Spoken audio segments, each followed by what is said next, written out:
Hello guys, and once again I welcome you to today's teaching. Today we are going to talk about discipline, and I bet you discipline is everything. Discipline is going to be exemplified and it is going to be personified in somebody's life in the way that he conducts himself, in the way that he behaves. We are going to know whether that person is disciplined or not. And I want us to study something so unique together today. And I'm going to categorize at least 9 types of discipline that we need to have, and 9 types of discipline that should be seen in each one of us. And you know, when we talk about discipline, we are talking about the way we control ourselves, the way we conduct ourselves, and the way we behave. And you know, everything is discipline. Without further ado, welcome to today's teaching, and so much welcome. Number 1, when we talk about discipline, from a spiritual point of view, we have what we call the spiritual disciplines. And I'm going to highlight a famous book by the name Dallas Willard's. Dallas Willard once wrote a very influential book that is entitled The Spiritual Disciplines. And in these spiritual disciplines, he highlights at least 11 or 12 disciplines that we need to borrow and we need to emulate them when it comes to spiritual discipline. Yes, we all admire to go to heaven. Yes, we all admire good life. And no, when all is said and done, one day we wish to be somewhere with the Lord, for those of us who believe that there is life after death. And because we are Christians, it is good to possess these disciplines. And I'm going to quote from Timothy himself when Paul was writing to him in the book of 1 Timothy chapter 4, verse 7 and 8. He says the following: if for physical training is of some value, then what about spiritual discipline, or what about spiritual training? It has value for both the present and for the life to come. And that is what we mean when we say spiritual discipline is needed. And quickly, because I want to summarize what Dallas Willard said in his book, he categorized them into 3. And number 1, he says we have inward disciplines, we have outward disciplines, and we have corporate disciplines. According to Dallas Willard, the inward disciplines are categorized into Bible intake, prayer, fasting, journaling, and those are the inward discipline. The way you study your Bible, the way you pray, the way you fast, the way you journal, everything is categorized in the inward discipline. When we come to the outer discipline, or things that can be evident and can be seen by people, and even people can notice, it includes the following. It includes solitude, it includes silence, it includes submission, and it includes service to the community. And you know what? I agree with Dallas Willard because he's borrowing from the Gospel of Matthew when he is explaining all these things concerning Jesus Christ. So friends, it is good to learn from Jesus Christ himself that these spiritual disciplines are needed. In the 3rd category, apart from mentioning the inward disciplines and apart from mentioning the outward disciplines, he comes to the corporate disciplines: celebration, worship, and confession.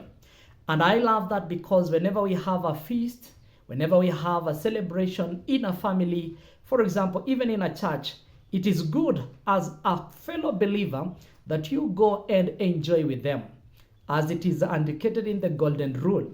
Mourn with those who mourn, and rejoice with those who rejoice. So friends, be it a sad moment and be it a happy moment, it is good always to celebrate together. these disciplines are necessary for individual growth and even for corporate growth. It is good to exercise them, and these disciplines are going to count in our lives so much. The second type of discipline, apart from the spiritual disciplines that I've just mentioned, comes when we are talking about finances. And you know, financial discipline is key to managing financial crisis. Financial discipline is key when it comes to financial economics and financial programs and plans. Three things here are necessary when it comes to financial discipline. Number one is living within your limits. If you don't have something, then you desire to have it, and perhaps your financial limits cannot allow you to go about it or to have it, then leave it. Number two is investment. I don't know what kind of investment you have, but I bet you it is good to invest. Others have invested into international communities. Others have invested into what we call cryptocurrencies. Others have invested into forex and so forth and so on. So number one, when we talk about the financial discipline, and for you to realize what I call financial freedom, the number one, you must have what we call living within your limits. Number two, investing. And number three, when you have invested, don't forget one thing: save a little bit of money, because that money, if you save it, is going to save you. So when it comes to financial discipline, I believe that those three qualities are necessary, are very, very, very necessary when it comes to financial discipline. Live within your limits, invest, and save. And by all means, if you can avoid any kind of debt, then avoid. It is good to realize financial freedom, especially when you have no debts.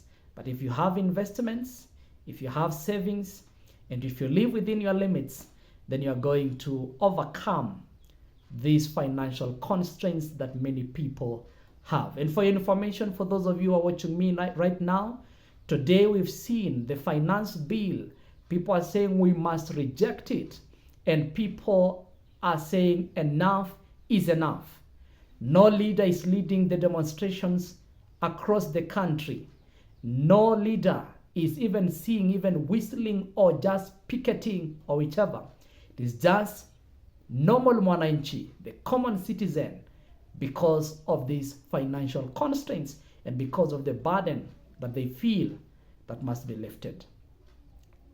All be the same, we need prayers as a nation and we need prayers as a country. Number three is the physical discipline, especially for those of us who are saying, I want to cut some weight. I want to have some physical fitness. For those of us who go to gym, and some of us who say, I'm going to walk certain kilometers a day or certain miles per day or certain steps per day, it is good to keep that discipline, because physically speaking, it is good to be physically fit. And you know, most of us are not physically fit because of obese and because of the way we feed. Physical appearance and even physical fitness has become a problem. So friends, it is good to have that physical discipline.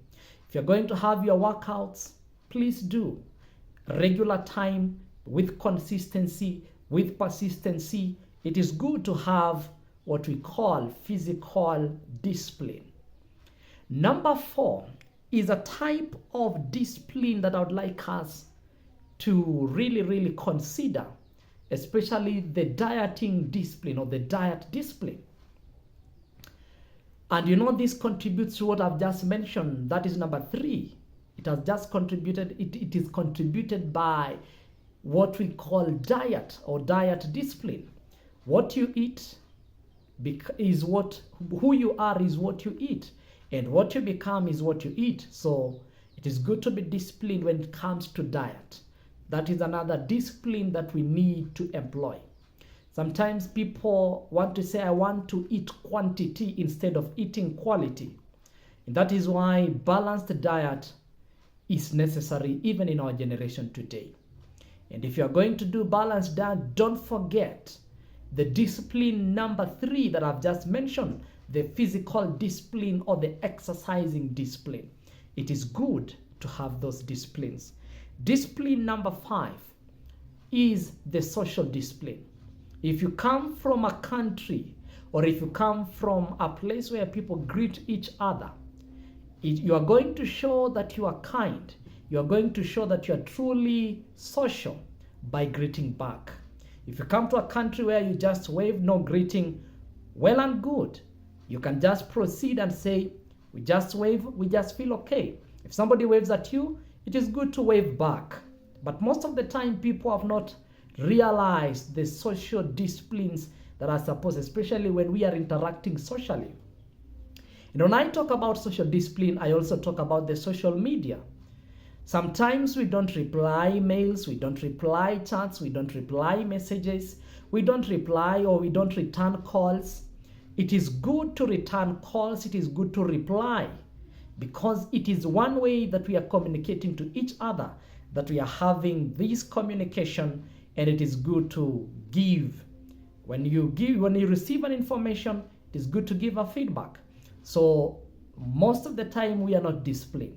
Even me, sometimes I find myself that I have not returned some calls.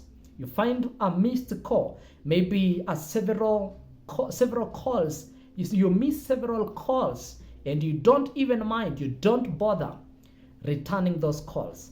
Others, you receive SMSs, you receive chats, you receive mails, but we don't even bother to reply them or to check what was this person telling me or what was that person telling me. Others have even missed job opportunities. They've missed job opportunities because they never bothered to have that discipline that is called social discipline, whereby you check your mails, you reply, you return, you do whatever is supposed to be done. It is very, very key, especially when it comes to social interaction. Another type of discipline that we need, and it is everything, and it is called the speech discipline. The Holy Scripture says, he who can guard his tongue then can guard everything.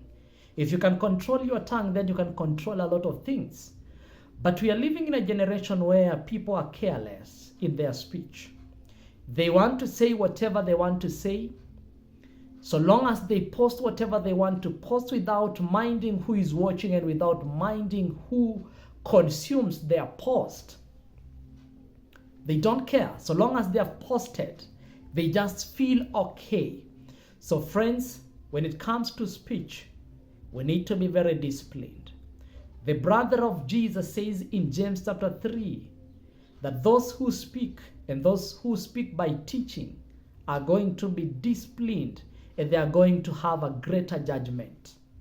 So whenever we open our mouths, and one problem especially when we open our mouths is that when words are out and they are audible to people and they are seen to people, even if we delete them, even if we apologize, sometimes when we have spoken something that was ill, it is out and you will never return it back. People have heard and people have seen what you are made of, especially when it comes to speech. So we need to be very cautious, especially with the speech discipline. Right now, we are experiencing a lot of politicking around. And in the name of politicking, in the name of, I come from this political divide, I come from this religious divide, I come from this class, I come from this continent, I come from this nation, and I come from this tribe. When we talk like that, then we bring about what we call indisciplined speech. And no wonder we have what we call hate speech. Hate speech is when you speak indiscriminately. When you speak just randomly and you say, I am just saying whatever I'm saying and I don't care. So it is good to have speech discipline. For those of you who have been following me when I was talking about minding your tongue, I said I was borrowing from 4 types of tongues, especially the careless tongue, the careful tongue, the cautious tongue, and the conniving tongue. When I mentioned about those 4 tongues, I was mentioning about the speech that has been disciplined. The speech that is seasoned with grace is what people need to hear. And even in the book of Ephesians chapter 4, verse 29 and 30 and 31, the Holy Scripture says, "Do not let any unwholesome talk come out of your mouth, only that which will benefit somebody when he hears whatever you are telling him or whatever you are saying." So it is good that we have a speech that has been disciplined and a speech that has been seasoned. There is this special discipline that I would like us to mention here today. This is number 6 type of discipline, and number 6 is a very, very unique discipline that we see in a certain group of people. And this, I'm talking about the military discipline. We as the civilians, there is a certain discipline that we lack. And this discipline is found in the military discipline. As they say, once a soldier, always a soldier. Why? Because in the course of their training, there were some things that they were trained, and it has become part and parcel of their life. Whether they are in army or they are not, then it means even when they are out of the army, whether the ex-army, they still possess that discipline. And some of this discipline, especially that we see with the military discipline, is in the outfit, the way they dress, the way they talk, and the way they are firm even in their things. Unless for those who decide to change along the way, but the military discipline will tell you that you need to groom yourself and you need to check yourself so well, and even to be so tactical, especially when there is an attack. In a scenario where we have something that has occurred that has become a terror, the military discipline, number 1, is not compared to the civilian discipline. For example, let us say there is a gunshot somewhere. In most case scenario, the military discipline will tell you, take cover. And be cautious, because you don't know whom you're dealing with. Check the area first and then confirm what is happening. But in the civilian mind, we just want to rush and see what is happening around the corner. And by so doing, some have lost their lives. But the military discipline tells them, when this happens, this is how you're supposed to behave. And when you're faced with this certain situation, then this is how you're supposed to conduct yourself. That military discipline cannot be compared with the civilian discipline. Most of the time, when something like terror happens, for the civilian, it is like we want to face it, but for them, they have a certain discipline. And if you are a soldier, you will agree with me that that discipline is always with the military and not with the civilians. There are certain discipline that we ought to have, and we need to borrow even from the military discipline. Number 8 is what I call work, occupational, and professional discipline. If you are employed, if you are self-employed, there are some discipline that you need to possess. There are some discipline that you need to show. And you need to tell people that this is my work. I love my work, and this is the way I conduct myself.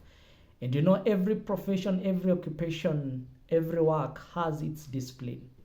If you're a speaker, there is a way you are going to discipline yourself. If you are a medic, for example, a doctor, nurse, there is a way that you're going to conduct yourself. If you are a minister, you know how you're going to conduct yourself. So there's this occupational discipline or work discipline In professional language, they call it ethics or discipline that are found in workplaces, the ethics or the morals, ethics that you are supposed to have, especially when you are at work. Last but not least is this discipline that we need to have that is called trends discipline. Whether a fashion is trending, whether some gadget are trending in the name of technology, sometimes if you are going to follow these trends without having self-control and without controlling yourself, you will end up misusing a lot. You will end up, yes, it is good to be up to date. It is good to be updated. Yes, it is fine to be updated. But I'm telling you, if you are not disciplined with the current trends, then you are going to be swept away with whatever wind that is coming across you. Because not all trends fit all of us. There are certain trends that fit us, whether they are trends in fashion, trends in gadgets, trends even when it comes to even the social media and other things. Music, talk of arts, trending arts, trending music, trending things that are trending, Not everything that trends fit anyone. It is good to have your preference. And once you have your preference, you're not going to be disturbed by anything that is trending. And if you're going to follow anything that is trending, maybe you just want to have that info and maybe you want to become updated. But you know what you love, you know what you like, and you know what you want. So depending on what you want and depending on what you like, according to your preference, you must have what we call the trending or the trends discipline. So whatever is trending, you just discipline yourself and just be satisfied with whatever you have. Personally, I believe that those disciplines that I've just mentioned are going to be of great help to you and also to me, because we need these disciplines and we need to have discipline, because discipline is everything. Thank you. My name is 𝙎𝙪𝙗𝙨𝙚.